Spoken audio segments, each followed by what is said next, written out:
नमस्कार, मी निरंजन. इजी न्यूजमध्ये आपल्या सर्वांचं मनपूर्वक स्वागत. इजी न्यूजच्या दर्शकांना मनपूर्वक धन्यवाद की आत्तापर्यंत आपण जो पाठिंबा दिला, जो सपोर्ट केला, 1 लाखापेक्षा जास्त सबस्क्रायबर होण्याचा एक अतिशय महत्त्वाचा टप्पा हा पार झाला. त्याच्याबद्दल यूट्यूबकडून आम्हाला काल 15 ऑगस्टलाच सिल्वर बटनसुद्धा मिळालं. त्याबद्दल आपल्या सर्वांचे खूप खूप आभार आणि असाच वाढता पाठिंबा ठेवा. जास्तीत जास्त लोकांना हे चॅनल सबस्क्राईब करण्यासाठी रेकमेंड करा, ही आपल्या सर्वांना विनंती.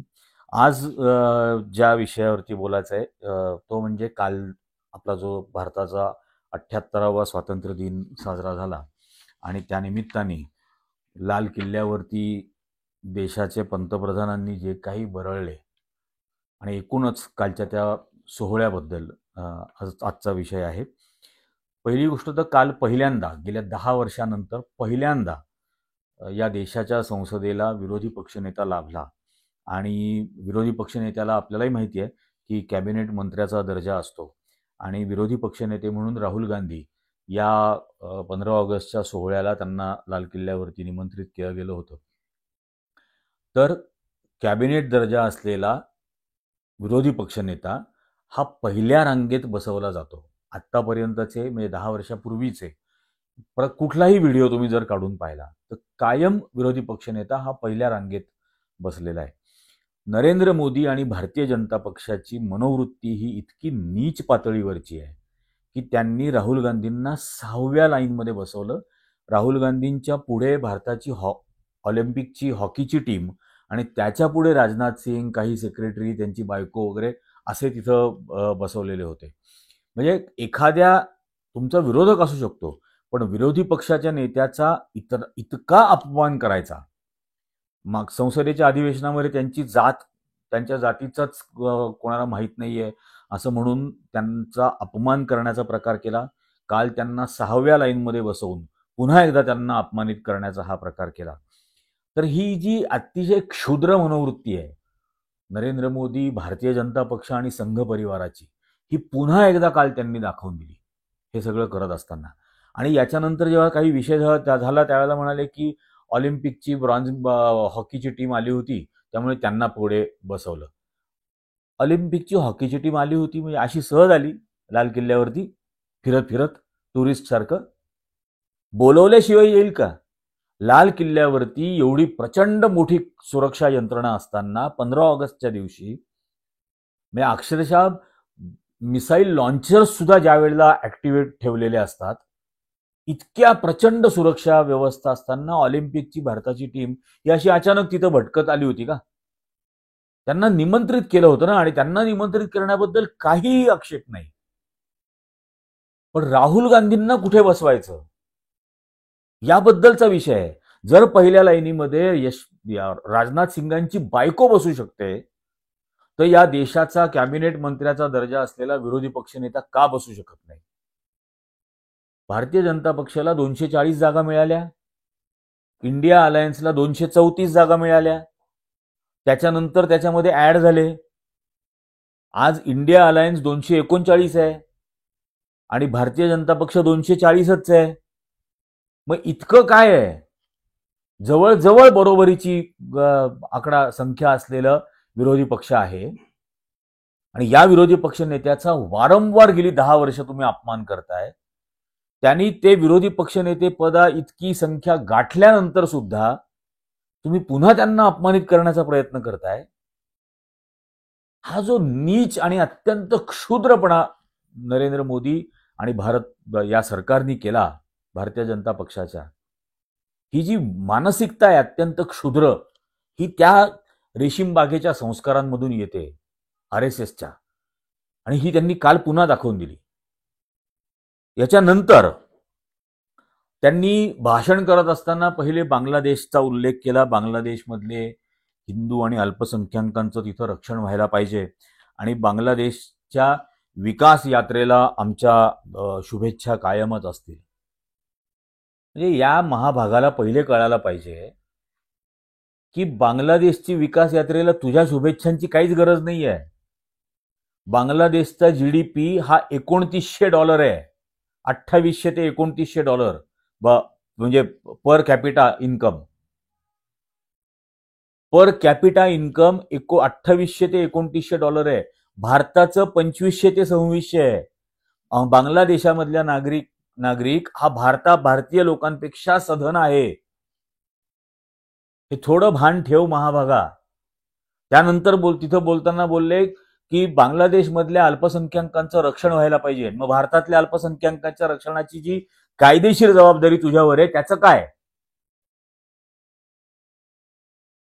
या भारतीय जनता पक्ष आणि RSS वाल्यांना बांगलादेश सेक्युलर असायला पाहिजे असं वाटतं, पाकिस्तान सेक्युलर असायला पाहिजे असं वाटतं, आणि भारत मात्र हिंदू राष्ट्र हवंय.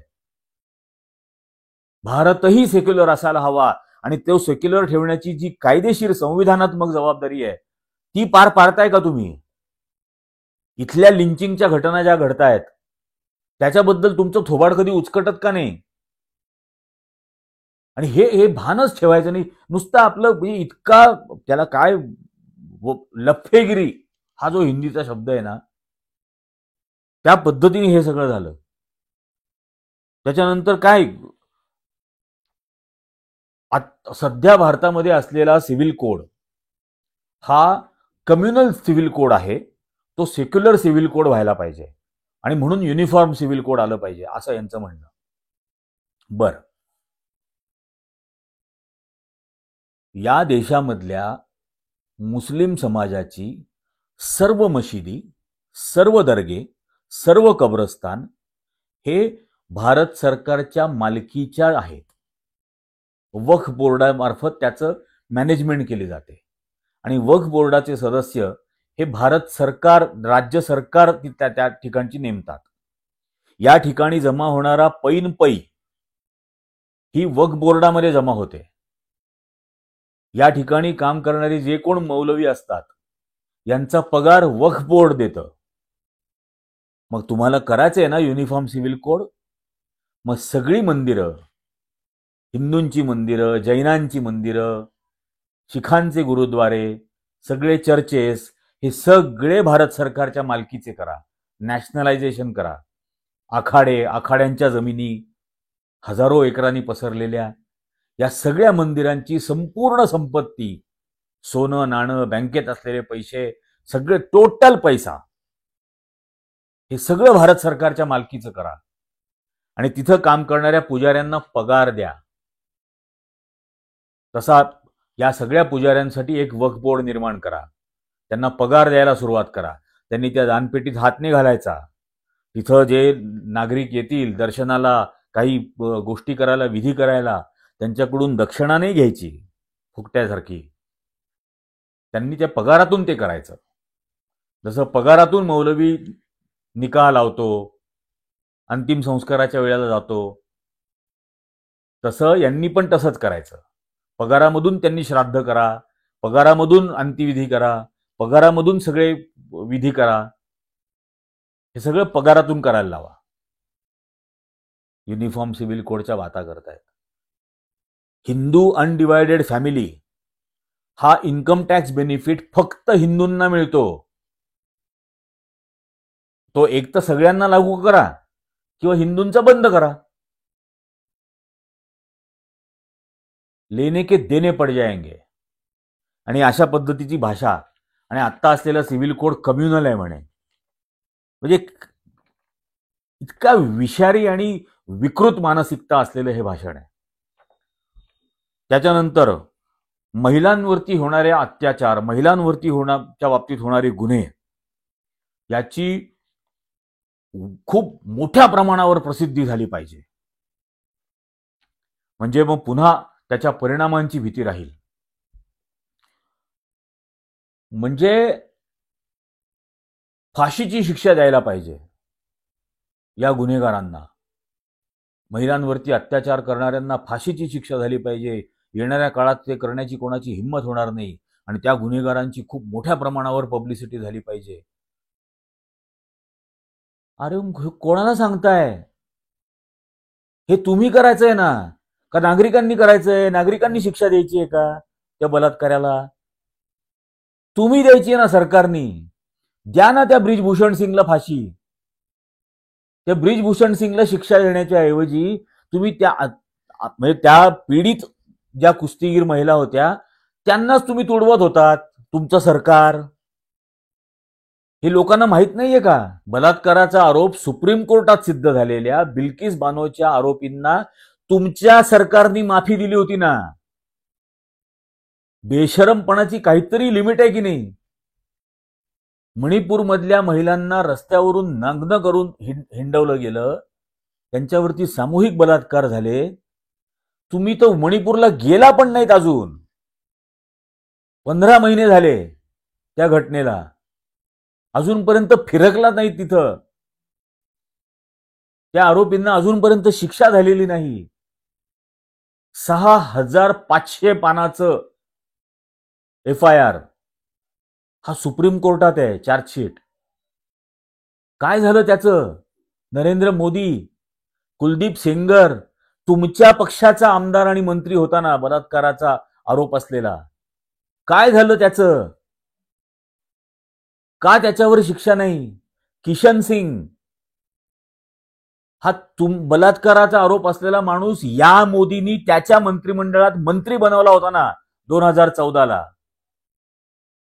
आणि हा आता इथं भोकाड पसरतो लाल किल्ल्यावरून की महिलांच्या अत्याचाराला प्रसिद्धी द्या, वर त्यांच्यावरच्या आणि त्या आरोपीला सर्वात फाशीची शिक्षा झाली पाहिजे, तुम्ही द्यायला पाहिजे. का देत नाही आहात? हे काय चाललेलं आहे? आणि याला निमित्त काय? कलकत्त्यामध्ये एका हॉस्पिटलमध्ये अशी घटना घडली. 9 तारखेला घटना घडली, 10 तारखेला आरोपीला अटक केलं बंगालमधल्या पोलिसांनी. 10 तारखेला तो तुरुंगात होता. आता त्याच्यावरती तो जो काही खटला आहे तो खटला चालेल, त्याच्यावरती आरोप सिद्ध होईल आणि ममता बॅनर्जी त्याला फाशी पण देऊन टाकेल. यांचं काय? हे जे भाजपचे बलात्कारी आहेत आणि त्यांची तर जंत्रीय मोठी यादी आहे त्या सगळ्यांची, त्यांचं काय करणार? नुसती भाषणं करायला काय लागतंय? We have worked on women led development. काय वुमन लेड डेव्हलपमेंट? महिलांनी नेतृत्व केलेला विकास काय आहे? असे तुम्ही काय केलं? अशी कुठली योजना आणली, कुठली स्कीम आणली, काय फॅसिलिटी दिली? काही ब्ला ब्ला ब्ला भाषण करत राहायचं. आणि शेतकऱ्यांना आता म्हणे भारत हे जगातलं ऑर्गॅनिक फार्मिंगचा हब बनलं पाहिजे. मुळात ह्या ऑर्गॅनिक फार्मिंगचं खूळ या सरकारच्या डोक्यात गेल्या काही वर्षापासून आहे. आणि त्यासाठी यांनी गेल्या अर्थसंकल्पामध्ये योजना पण आणली, तरतूदही केली काही कोटीची. या गेल्या वर्षी का 2 वर्षापूर्वी आणलेल्या या आर्थिक तरतुदीचं आणि ऑर्गॅनिक फार्मिंगला जे प्रोत्साहन देण्याचा स्कीम आणली होती, त्याचा रिझल्ट काय आहे हे सांगा ना. त्या शेतकऱ्यांना किती उत्पन्न मिळालं ऑर्गॅनिक फार्मिंग करून? याची काही आकडेवारी आहे का? का भारतातल्या सर्व शेतकऱ्यांना खड्ड्यात तुम्हाला घालायचंय हे ऑर्गॅनिक फार्मिंगचं खूळ त्यांच्या डोक्यात घुसवून? कुठलाही डेटा देणार नाहीत, कुठलं स्टॅटिस्टिक्स नाही, नुसती लफेबाजी थापाबाजी करत राहायची. आणि विकसित भारत हा या स्वातंत्र्य दिनाची थीम असेल. कसा विकसित भारत? या देशाचं पर कॅपिटा इन्कम हे किती आहे आणि अमेरिकेतलं किती आहे? अमेरिका हा विकसित देश आहे ना. अमेरिकेचं पर कॅपिटा इन्कम किती आहे? दरडोई उत्पन्न. भारतातलं दरडोई उत्पन्न किती आहे? भारतातलं दरडोई उत्पन्न 1.5-2 लाखाच्या आसपास आहे. 2 लाखाच्या आसपास असेल. आणि ते कसं काढलं गेलंय? त्याच्यामध्ये अंबानीचं इन्कम पण ऍड होतं, अदानीचं पण ऍड होतं, आणि त्याला डिवायडेड बाय सगळ्या लोकसंख्येने तुम्ही फिगर काढता. हे याचा अर्थ या देशातल्या प्रत्येक माणसाला वर्षाला 2 लाख रुपये नाही मिळत. अमेरिकेतला पर कॅपिटा इन्कम दरडोई उत्पन्न हे 16 लाखाच्या आसपास आहे आणि ते ऍक्च्युअली मिळतात त्यांना. आणि हा विकसित भारत, इथं 7-7, 8-8 वर्षाच्या मुली भात करत ओरिसामध्ये तडफडून मेल्या. भुकेपोटी आणि नुसत्या वल्गना करत राहायच्या. जगभरातल्या कंपन्यांना भारतामध्ये गुंतवणूक करायची आहे आणि आता राज्यांनी आपापसात स्पर्धा करावी. म्हणजे महाराष्ट्रातले प्रकल्प तुम्ही गुजरातला पळवून देणार, केंद्र सरकार पळवून तिकडे नेणार. आत्ता नाशिकमध्ये येऊ घातलेला महिंद्रा अँड महिंद्राचा 20-22 हजार कोटी रुपये इन्व्हेस्टमेंट असलेला, ज्याच्यातून कमीत कमी 5-6 हजार जणांना नोकऱ्या मिळाल्या असत्या, सब कॉन्ट्रॅक्टिंगमध्ये आणखीन बिझनेस वाढला असता, त्याच्यातून रोजगार निर्माण झाला असता. तो पळवला प्रकल्प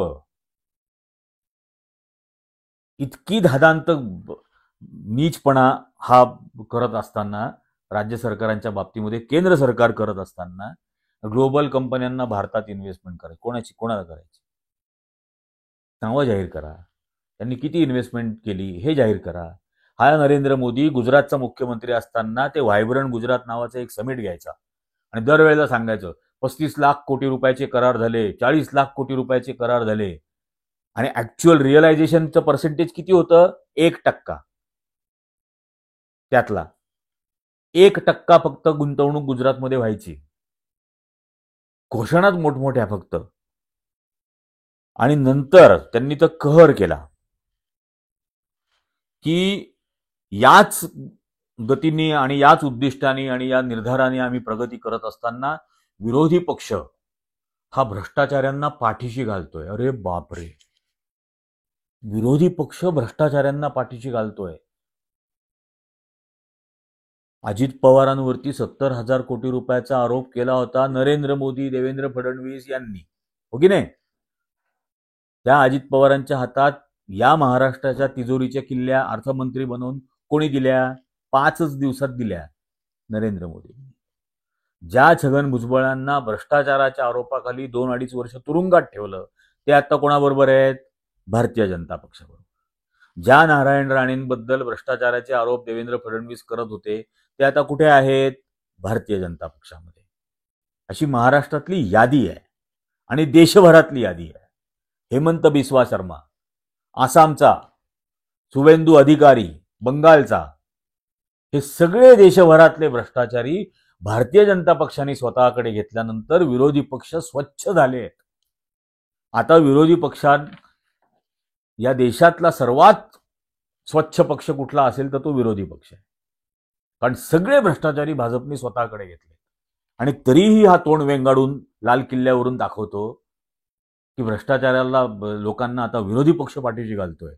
काहीतरी तर शरम आणि लाज बाळगा हे सगळं बोलत असताना. आणि हे लढाई लढत असताना मला त्याची किंमत चुकवायला लागेल. काय चुकवायला लागेल? काय? तुम्ही नरेंद्र मोदी असा बोलला होतात भाषणात की 50 दिन मुझे दीजिए डिमॉनेटायझेशन नंतर, नाहीतर देशातल्या कुठल्याही चौकामध्ये मला हवी ती शिक्षा द्या. चौकात चौकात लोक वाट बघतायत मोदीजी, चौकात चौकात लोक वाट बघतायत. हे लाल किल्ल्यावरून काहीतरी बरळणं याला काही अर्थ नाहीये. संपूर्ण देशाला किंबहुना आता जगाला कळलेलं आहे की हे किती थोतांड आहे. इकॉनॉमिस्ट सारखी मॅगझिन आंतरराष्ट्रीय दर्जाची ही वाभाडे काढतायत या सरकारचे वेगवेगळे आर्टिकल्स लिहून. हिंडेनबर्गचा रिपोर्ट जगभरात वाचला जातोय. या अर्थव्यवस्थेला बूच लावण्याचं काम या बूचनी केलं, जी सेबीची चेअरमन तुम्ही करून ठेवली होती. आणि त्याच्यानंतर देशात 1 नेशन 1 इलेक्शन. काय अर्थ आहे या घोषणेला? नुसतं यमक जुळवायचं म्हणून काहीतरी बोलायचं. 1 नेशन 1 इलेक्शन आणि इलेक्शन झाल्यानंतर निवडून येणारी सरकार तुम्ही पाडताना मध्ये. हे भारतीय जनता पक्षावालेच पक्षांना फोडतात, सरकार पाडतात. कसे होणार 1 नेशन 1 इलेक्शन? काय अर्थ राहतो त्याच्यात? काहीतरी थोतांड निर्माण करायचं आणि स्वातंत्र्य दिनाच्या दिवशी हे सगळं बरळत राहायचं. आज 16 तारखेला बंद पुकारतायत. नाशिक जिल्ह्यामध्ये बंद पुकारला बांगलादेशमध्ये होत असणाऱ्या अत्याचाराचा विरोध म्हणून. तर बांगलादेशमध्ये ज्यावेळेला 70-71ला अत्याचार होत होते, भारत सरकारने हल्ला केला पाकिस्तानचे 2 तुकडे केले आणि बांगलादेश हा वेगळा देश निर्माण केला. आता करावं ना सरकारने. तुम्ही तर त्या हसीनाला इथं आश्रय दिलाय. त्याच बांगलादेशला तुझाच अडाणी वीज विकत होता ना. मग हे सगळं चालतं. भारत सरकार काही करणार नाही. नाशिक मात्र बंद. नाशिक मधल्या मुसलमानांना मात्र दहशत देणार. देशभरातल्या मुस्लिम समाजावरती दहशत दाखवणार. त्या लखीमपूर खिरीला अजय टेनी या केंद्रीय मंत्र्याच्या मुलांनी त्याच्या जीप खाली 5 जण शेतकरी चिरडून मारले. आणि बाप मंत्रीपदावर असताना मुलाची चौकशी कशी काय होऊ शकते निष्पक्षपणाने, म्हणून बापांनी राजीनामा द्यावा अशी मागणी केली. तेव्हा हे भाजप आणि संघवाले बोलले की बोरांनी केलेल्या गोष्टीशी बापाचा काय संबंध. आणि मग बांगलादेशामध्ये घडलेल्या हिंसाचाराबद्दल भारतातल्या मुसलमानांना तुम्ही का उत्तर द्यायला लावताय, त्याला का वेठीस धरताय, त्याला का धमकावताय. या देशामध्ये, या महाराष्ट्रामध्ये फक्त पुन्हा एकदा धार्मिक दृष्ट्या वातावरण कलुषित करायचं आणि ते कलुषित केल्यानंतर निवडणुकीला सामोरं जायचं, एवढाच अजेंडा आहे भारतीय जनता पक्षाकडे. कारण विकासाच्या नावावर दाखवायला काहीही नाहीये. कल्चर टू ऍग्रिकल्चर प्रत्येक क्षेत्रात नाश केलेला आहे. आणि मग या निवडणुकांना सामोरं जायच्या आधी हे असं बांगलादेश अमुक तमुक कारण काढून इथलं वातावरण खराब करायचं, दूषित करायचं. आम्ही ते होऊ देणार नाही. तुम्हाला इथं डिव्हाइड करण्याचा अजेंडा आहे तर आमचा ते जोडण्याचा अजेंडा आहे. आणि हे आम्ही करत राहू आणि तुम्हाला एक्सपोज करत राहू. हे नरेंद्र मोदींनी लाल किल्ल्यावरून किती का भाषणं करेना, कदाचित हे त्यांचं शेवटचं भाषण असेल नरेंद्र मोदींचं. पुढच्या 15 ऑगस्टच्या आधी यांचं सरकारच पडेल. कारण महाराष्ट्रामधल्या, हरियाणामध्ये हरणार आहेत, महाराष्ट्रात हरणार आहेत, झारखंडमध्ये हरणार आहेत. हे 3 पराभव झाल्यानंतर भाजपमध्येच फूट पडेल, भारतीय जनता पक्षातच फूट पडेल आणि नरेंद्र मोदी 15 ऑगस्ट 2025ला लाल किल्ल्यावर दिसणार नाहीत पंतप्रधान म्हणून भाषण देताना. ते तर काय म्हटलेच आहेत ना, झोली उठा के चला जाऊंगा. तो झोली तो उठानी पड़ेगी लेकिन तलाशी भी लेंगे, झोली में क्या छुपा के लेके जा रहे हो. आजच्या भागामध्ये इतकंच. पुन्हा सर्वांना विनंती की इजी न्यूजचे व्हिडिओज जास्तीत जास्त लोकांना शेअर करा, जास्तीत जास्त जणांनी तो लाईक करा, त्याची लिंक शेअर करा आणि जास्तीत जास्त जणांना हे सबस्क्राईब करायला सांगा. धन्यवाद.